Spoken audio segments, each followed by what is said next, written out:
Agora você ouve uma palavra de vida com o pastor Érico Rodolfo Bussinger.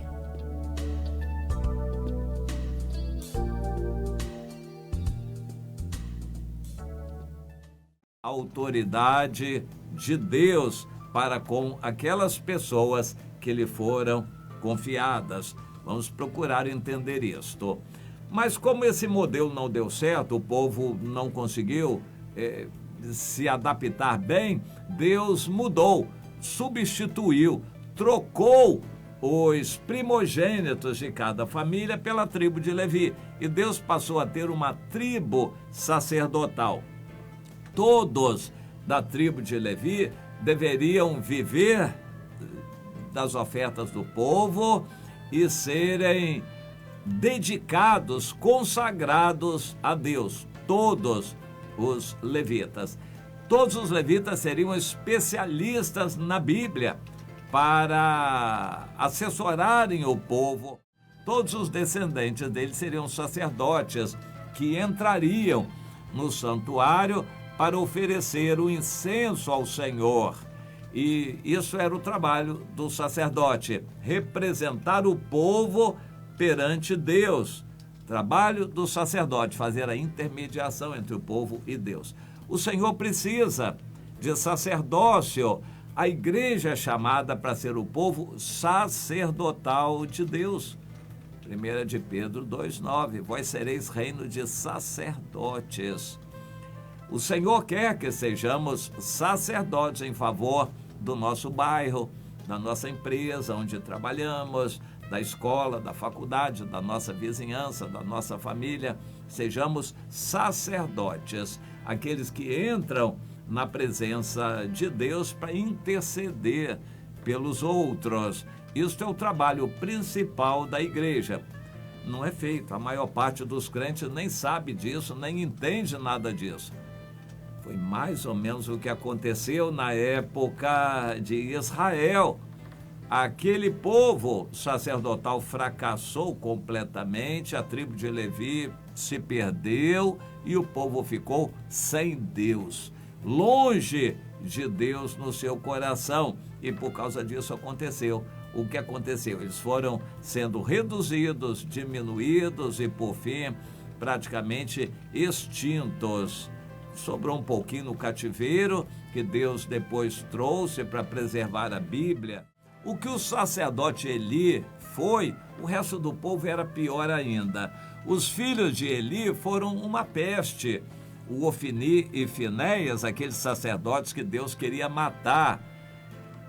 Mas a culpa Deus atribuiu ao Eli, porque ele tinha consciência. Os filhos de Eli eram tão oprimidos, talvez endemoniados, que eles não tinham nem consciência daquilo. Representavam, como se fosse hoje em dia, pastores inescrupulosos que vivem uma vida moral reprovável e que fazem igreja na conversa fiada, enganando as pessoas para tirar dinheiro das pessoas, prometendo maravilhas, profetizando falsamente. Eles são inescrupulosos, causam escândalos e não estão ligando para nada. Eles são como que os filhos de Eli, o Ofni e Finéias. E o Senhor diz, não dá para subsistir uma religião desse tipo. Eu vou ter que acabar com isso. E de fato Deus mandou os filisteus que destruíram o tabernáculo, mataram os 2 filhos de Eli e o próprio Eli morreu a seguir em consequência. Quando o Senhor mandou o homem de Deus, o profeta, alertar, falar contra o sacerdote Eli, ele esclareceu o porquê tudo aquilo aconteceria e que as consequências daquilo passariam para a descendência dele também. O Senhor diz, o homem da tua linhagem a quem eu não afastar do meu altar, foi só o Abiatar, será para te consumir os olhos e te entristecer a alma, e todos os descendentes da tua casa morrerão na flor da idade. E isso até destruir e acabar com a sua descendência toda. Deus alertou o pecado de Eli, que não foi um pecado de comissão, é bom a gente lembrar, ele não fez coisas erradas, mas foi um pecado de omissão. Ele se omitiu, se acovardou, ele deixou os filhos pecarem. Há muitos pais que estão cometendo pecado de omissão. Mães que o filho chega aos 5 anos e nunca falaram do evangelho. Mães e pais que nunca pegaram o filho até 5 anos de idade, sentaram com o filho para conversar sobre as coisas de Deus, contar histórias da Bíblia, orar com eles. Pais cristãos que levam os filhos à igreja, os filhos não conseguem prestar atenção nem entender nada do que acontece lá, mas eles não se assentam com os filhos para evangelizar, para orientar no caminho do Senhor. Os filhos vão crescer, vão se desviar, vão para as drogas, para a prostituição, e depois vão ser aborrecimento, vão ser presos, vão ser escravizados no mundo, vão trazer vergonha para a família. Pecado de omissão dos pais lá no início da sua vida. Eles não ensinaram as crianças no caminho do Senhor, eles se omitiram. Levavam a criança à igreja e depois mandavam a criança para a igreja, mas eles não sabiam o que estava acontecendo. É mais ou menos o pecado de Eli. Por omissão, ele estragou a descendência dele. Existem muitos pais evangélicos que estão gerando os futuros bandidos, chefes do tráfico, gerentes de boca de fumo, as prostitutas, as anitas da vida aí, que vão envergonhar o evangelho. Muitos pais cristãos estão gerando esses futuros terríveis bandidos e escândalos para o evangelho. Não que eles sejam maus, esses pais, mas pela omissão. Eles deixam o tempo passar.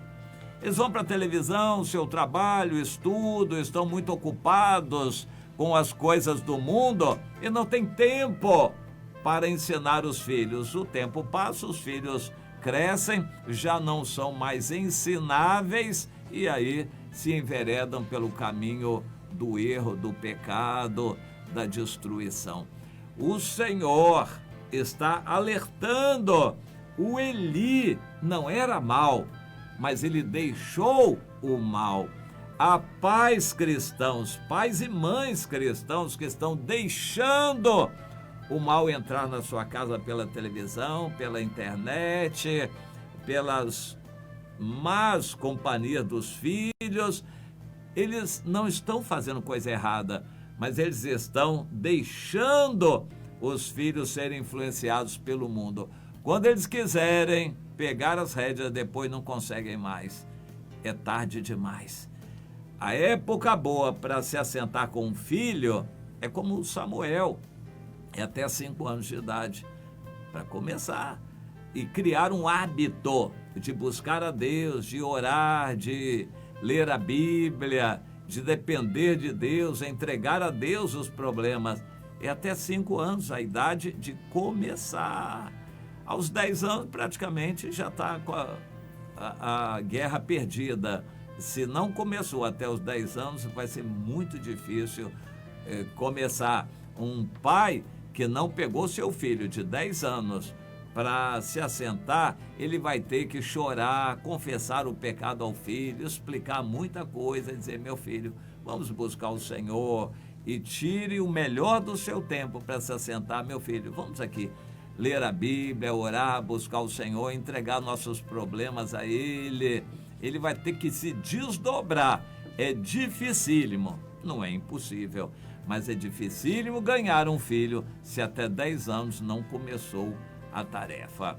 O Eli é um exemplo de omissão que traz consequências terríveis para as próximas gerações. Meu irmão, você de um jeito ou de outro está influenciando as próximas gerações. Comece a pensar nisto, e se você está como Eli, se acovardando, se trancando dentro de casa, na frente da televisão, está se omitindo com seus filhos, saiba que as consequências disso serão seríssimas no futuro, é o que Deus nos alerta.